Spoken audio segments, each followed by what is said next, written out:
हूँ कि option buying कैसे की जाती है। ठीक है, सेलिंग पे काफ़ी बात करता हूँ, हेजिंग पर सबसे ज़्यादा बात करता हूँ, बाइंग पे बहुत कम बात करता हूँ। लेकिन ऐसा नहीं है कि बायर बायर प्रॉफिटेबल नहीं हो सकता है, उसकी कुछ कंडीशन है। बायर के ट्रेड करने का तरीका गलत है, बस इतना फ़र्क है।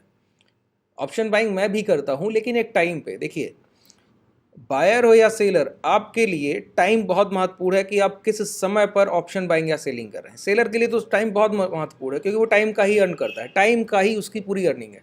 टाइम डिके मिलता है उसको, थीटा का पैसा मिलता है सर। बायर की कंडीशन अलग है। बायर थीटा डिके करता है, वो टाइम का पैसा पे कर रहा है किसी को, सेलर को पे कर रहा है।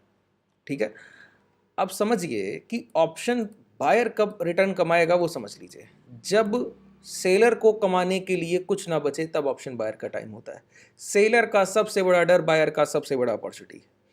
सेलर जब डर रहा हो कि अब क्या ही अर्निंग करूंगा, वहां पे बायर एंटर करता है। जैसे एक्सपायरी डे, आज बैंक निफ्टी का एक्सपायरी था। अब देखिए, ये समय है एक्सपायरी एक्सपर्ट बनने का। With in 5 trading sessions, weekly 5 trading sessions में आपको 5 के 5 ट्रेडिंग सेशंस एक्सपायरी मिल रही है। मंडे आपको मिड कैप मिल जाता है, ट्यूसडे आपको निफ्टी फाइनेंस फिन निफ्टी मिल जाता है, वेंसडे आपको बैंक निफ्टी मिल जाता है, थर्सडे आपको निफ्टी, और फ्राइडे आपको सेंसेक्स। 5 एक्सपायरी आपके सामने। 5 एक्सपायरी को आप जैसे ट्रेड करते हैं, वो तरीका बहुत ज़रूरी है। उसमें से आज मैं आपको बैंक निफ्टी वेंसडे एक्सपायरी, आज की एक्सपायरी की बात करता हूँ।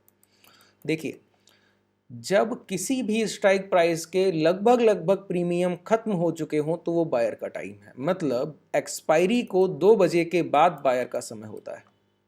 एक्सपायरी को 2 बजे के बाद मैं आपको बताऊं, आप बाइंग करेंगे और मैं लिख कर दे सकता हूं, लगातार 10 एक्सपायरी तक मेरे बताए गए कॉन्सेप्ट को ट्रेड कीजिए। ना तो चार्ट देखना है, ना प्राइस एक्शन देखना है, कुछ नहीं देखना है। ठीक है, और लॉस कर कर दिखाइए, लॉस करके दिखाइए कि किसी तरह लॉस बुक कीजिए, लेकिन एक एक्सपायरी नहीं, 10 एक्सपायरी तक ट्रेड कीजिए और 10 एक्सपायरी का कंबाइंड पीएनएल देखिए। लॉस में नहीं होंगे। आपकी जो भी कैपिटल होगी, डिप्लॉयड कैपिटल, वो लगभग 10 से 12 या 20 गुनी हो चुकी होगी। 10 to 20x की बात कर रहा हूँ। अनलिमिटेड गेन ही बायर का सबसे बड़ा लालच होता है, और वो कभी इसको अर्न नहीं कर पाता है। रीज़न क्या है? कारण है, उसको पता नहीं है कि कब अनलिमिटेड गेन के लिए जाना है। आप 300 का प्रीमियम बाई करेंगे और मार्केट आपको बैंक निफ्टी 300 पॉइंट का मोमेंटम देगा ना, तो ये 300 का प्रीमियम 410 420 तक जाता है।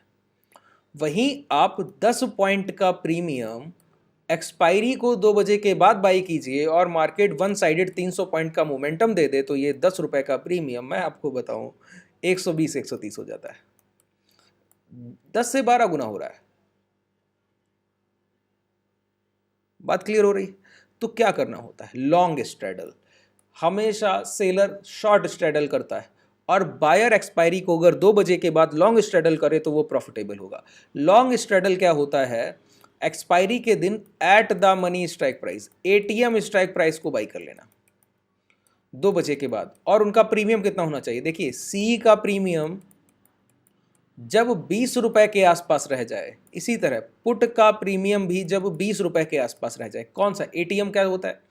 जैसे बैंक निफ्टी 43,650 ट्रेड कर रहा है, तो इसके सबसे पास के स्ट्राइक प्राइस 43,600 या 700, इनमें से कोई भी स्ट्राइक प्राइस आप उठाइए, जब इनके प्रीमियम, इसका 21-22 हो, इसका 18-19 हो, इसका 20 हो, इसका 20 हो, टोटल कंबाइंड प्रीमियम 40 के आसपास होने चाहिए। ठीक है, और इक्वल होने चाहिए। ऐसा नहीं कि एक 10 एक 30 ट्रेड कर रहा है, नहीं। एक अगर 20 है तो दूसरा 18 हो सकता है, एक 18 है दूसरा 22 हो सकता है, इस तरह के प्रीमियम होने चाहिए। ठीक है, 25 से ऊपर नहीं वैल्यू जानी चाहिए, 15 के नीचे नहीं जानी चाहिए किसी भी एक स्ट्राइक प्राइस की। 1,25,000 तक हो सकता है, 1,15,000 तक हो सकता है। जब आप कंबाइंड करेंगे तो आप पाएंगे कि टोटल कंबाइंड प्रीमियम 40 रुपए आपको बाई करना पड़ रहा है। एक कॉल एक पुट, वो आपके रिस्क रिवॉर्ड पर है, आप कितने कॉल और कितने पुट बाई करते हैं।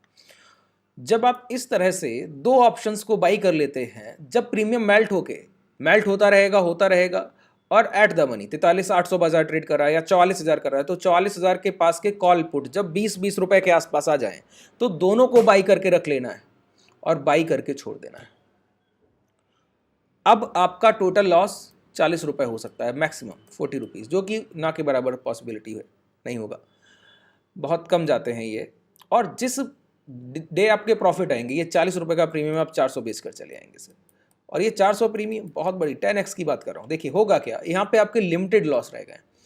सोचिए 43,600 के कॉल एंड पुट आपने बाई कर लिए, अब मार्केट वन साइड ट्रेंडी हुआ, 43,600 से जा रहा है ऊपर की तरफ, और आपने 43,600 के कॉल ऑप्शन बाई कर लिए और पुट भी बाई कर लिए, तो लिमिटेड लॉस है वन साइडेड 20 रुपए। बायर का सबसे बड़ा प्रॉफिट है लिमिटेड लॉस, लेकिन वो अनलिमिटेड लॉस करता है, बार बार 300-250 के प्रीमियम बाई करते करते हफ्ते में सारा पैसा अपना नाश कर देता है, जो कि नहीं करना चाहिए। अच्छा, 20 रुपये प्रीमियम आपका लिमिटेड लॉस है वन साइडेड, और वन साइडेड अनलिमिटेड गेन है। अगर मार्केट ट्रेंडी हुआ ऊपर की तरफ तो ये 20 रुपये का पुट स्ट्राइक प्राइस जीरो हो जाएगा, 43,600 का पुट जीरो हो जाएगा। लेकिन 20 रुपये का अगर क्लोजिंग 43,800 पर हो गई, 43,600 मार्केट ट्रेड करते करते 200 पॉइंट ऊपर क्लोज किया, तो ये 20 रुपये का प्रीमियम क्लोज करेगा 200 पर, एक जीरो हुआ, एक 180 पॉइंट प्रॉफिट दे रहा है, इसका ये लॉस निकाल दीजिए 160 पॉइंट प्रॉफिट है। 200 पॉइंट के मोमेंटम में आपने 160 रुपए का प्रॉफिट कर लिया, 160 पॉइंट का प्रॉफिट।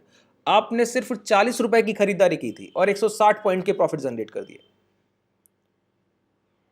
बात क्लियर हो रही है? 4 गुना अपना कैपिटल कर लिया है। एक्सपायरी एक्सपर्ट बनने का समय है। मैंने क्या बताया, 5 सेशंस आपको मिल रहे हैं एक्सपायरी के, और आप इस तरह से प्रैक्टिस कीजिए और लॉस कर कर दिखाइए। लगातार 10 एक्सपायरी तक करना है और कंबाइंड अपना पीएनएल मुझे भेज देना है। मैं डिस्क्रिप्शन में आपको कॉन्टैक्ट नंबर दे देता हूँ, ठीक है?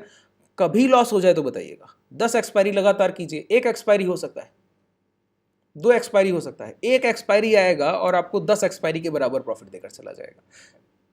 एक्सपायरी को मोमेंटम कभी कभी 400 से, देखिए मैक्सिमम वॉलेटाइल मार्केट वही होता है जब सेलर मार्केट से एग्जिट करते हैं। यहाँ जब सेलर के कमाने के लिए कुछ रह नहीं गया तो वो सभी स्ट्राइक प्राइस, नीचे के कॉल, नीचे के पुट और ऊपर के कॉल काट कर निकल गए। अब मार्केट को एक जोन मिल रहा है चलने के लिए, दायरा बड़ा हो रहा है, चलने का मौका दे रहा है प्राइस, वो एक्सपायरी का टाइम होता है। सेलर अगर पोजीशन बनाकर बैठा है तो मार्केट वॉलेटाइल होने ही नहीं देगा। सेलर जब एग्जिट करता है अपनी पोजीशंस को स्क्वायर ऑफ, उसी तरफ बाजार दौड़ता है। एक्सपायरी को 2 बजे के बाद सेलर्स जो 300 के कॉल एंड पुट सेल करके बैठे हैं एक हफ्ते से दूसरे हफ्ते के लिए एक्सपायरी के लिए, वो जब 20 रुपए पर आ गए तो वो अपने प्रॉफिट्स को बुक करते हैं।